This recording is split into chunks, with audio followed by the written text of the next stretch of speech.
আসসালামু আলাইকুম, welcome back to my channel. আজ আবারও চলে এসেছি আপনাদের জন্য দারুণ একটা মজাদার পিঠের রেসিপি নিয়ে। যেহেতু শীতকাল পড়েই গিয়েছে, সেই জন্য আপনাদের জন্য দারুণ মজাদার একটা পিঠের রেসিপি নিয়ে চলে এসেছি। আজকের আপনাদেরকে বানিয়ে দেখাবো দুধে ভিজানো চিতল পিঠে। আপনারা এই পিঠেটাকে কী নামে চেনেন অবশ্যই কমেন্টে জানাতে পারেন। তো আমরা কিন্তু এখানে দুধে ভেজানো চিতল পিঠেই বলি। চলুন আজকের আপনাদের সঙ্গে এই রেসিপিটাই শেয়ার করব। তো রেসিপিটা শুরু করা যাক। তো এই রেসিপিটা বানানোর জন্য আমি এখানে চালের গুঁড়ো নিয়েছি, মানে আতপ চালের গুঁড়ো নিয়েছি। এবার পিঠের গোলাটা বানিয়ে নেব। তো তার জন্য আমি এখানে প্রথমে আতপ চালের গুঁড়োটা দিয়ে দিচ্ছি। তো আতপ চালের গুঁড়োটা নিয়েছি, এবার ওর মধ্যে স্বাদ অনুযায়ী লবণ দিয়ে দেব। তো গোলাটা বানানোর জন্য আমি আগে থেকে গরম জল বানিয়ে রেখেছিলাম। এবার অল্প অল্প করে উষ্ণ গরম জল দিয়ে পিঠের গোলাটা বানিয়ে নেব। তো উষ্ণ গরম জলটাও আমি অল্প অল্প করে ঢেলে দিচ্ছি। তো অনেকটাই জল দিয়ে দিলাম। এবার দেখি গোলাটার মধ্যে আর জল লাগে কিনা। তো আমি গুলতে থাকবো, যদি প্রয়োজন হয় তাহলে আরও একটু জল অ্যাড করব। এই পিঠের গোলাটা একটু পাতলা করেই গুলতে হবে। তো আমার মনে হচ্ছে এর মধ্যে আরও জল লাগবে। তো এবার ওর মধ্যে আরও একটু জল দিয়ে দেব।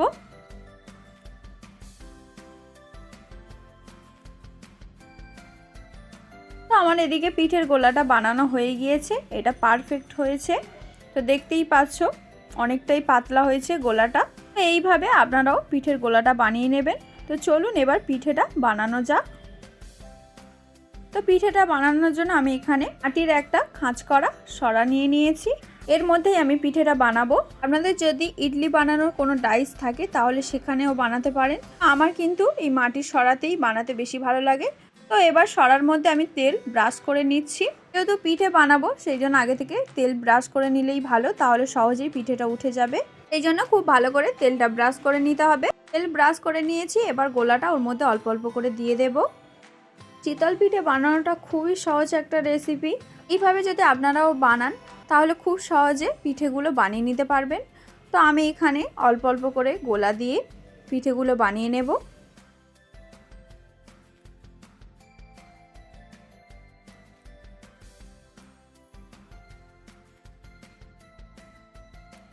তো অল্প অল্প করে গোলাটা দিয়ে দিলাম। এবার উপর থেকে আরও একটা সরা নিয়ে ঢাকনা দিয়ে দেব পিঠেটা হওয়ার জন্য।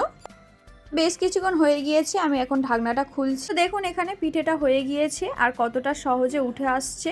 এইভাবে আমি সব পিঠেগুলো তুলে নেব। প্রথমে যদি তেলটা না ব্রাশ করে নিতাম তাহলে পিঠেগুলো এত সহজে উঠে আসতো না। তো যেহেতু আমি তেলটা খুব ভালো করে ব্রাশ করে নিয়েছিলাম সেই জন্য খুব সহজেই পিঠেগুলো উঠে আসছে। তো সব পিঠেগুলো তুলে নিয়েছি। এবার আরও একবার তেলটা ব্রাশ করে নেব। এইভাবে প্রতিটা বারে তেলটা ব্রাশ করব আর পিঠেগুলো বানিয়ে নেব।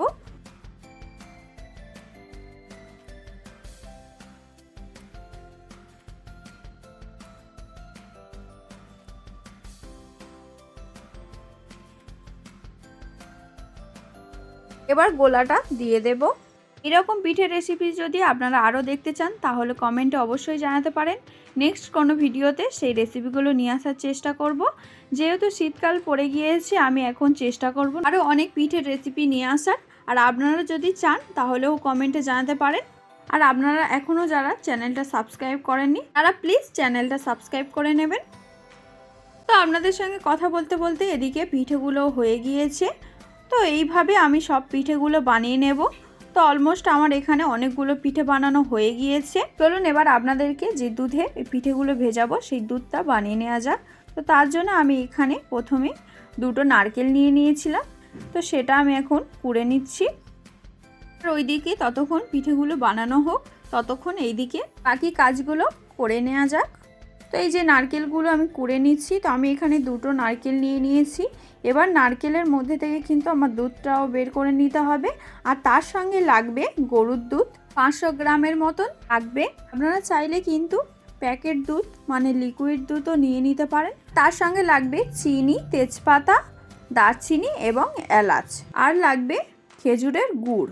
তো আমি এদিকে হাঁড়ির মধ্যে নারকেল থেকে বের করা দুধ এবং গরুর দুধ 500 গ্রামের মতন নিয়ে আমি এখানে ফোটাতে বসিয়ে দিয়েছি। বেশ অনেকক্ষণ ধরে ফোটাতে হবে। এবার দুধের মধ্যে আমি গুড় দিয়ে দেব। আমি কিন্তু এখানে আখের গুড় নিয়ে নিয়েছি। আপনারা চাইলে কিন্তু খেজুরের গুড়ও দিতে পারেন, যেহেতু এখন খেজুরের গুড় সেইভাবে পাওয়া যাচ্ছে না, সেজন্য আমি এখানে আখের গুড় দিয়ে দিয়েছি। এবার ভালো করে ফোটাতে থাকবো বেশ কিছুক্ষণ ধরে। আর যেহেতু গুড় দিয়েছি সেই জন্য কন্টিনিউয়াসলি এইভাবে নাড়াচাড়া করতে হবে। দেখতেই পাচ্ছেন দুধের কালারটা আস্তে আস্তে কেমনভাবে চেঞ্জ হয়ে যাচ্ছে। এবার ওর মধ্যে চিনি, তেজপাতা, এলাচ এবং দারচিনি দিয়ে দেব। চিনিটা আপনাদের স্বাদ অনুযায়ী দিয়ে দেবেন, আপনারা যতটা মিষ্টি খাবেন সেই অনুযায়ী চিনিটা দিয়ে দেবেন। আর কিছু দেব না। এবার দুধটা খুব ভালো করে ফুটিয়ে নেব বেশ কিছুক্ষণ ধরে। বেশ কিছুক্ষণ হয়ে গিয়েছে আর দেখতেই পাচ্ছেন দুধটা অনেকটাই গাঢ় হয়ে গিয়েছে। তো এবার আমি নামিয়ে নেব। দুধটা নামিয়ে নিয়েছি। এবার ওর মধ্যে পিঠেগুলো দিয়ে দেব। তা আমি এখানে অল্প অল্প করে পিঠে বানাচ্ছি আর এইদিকে দুধের মধ্যে দিয়ে দিচ্ছি।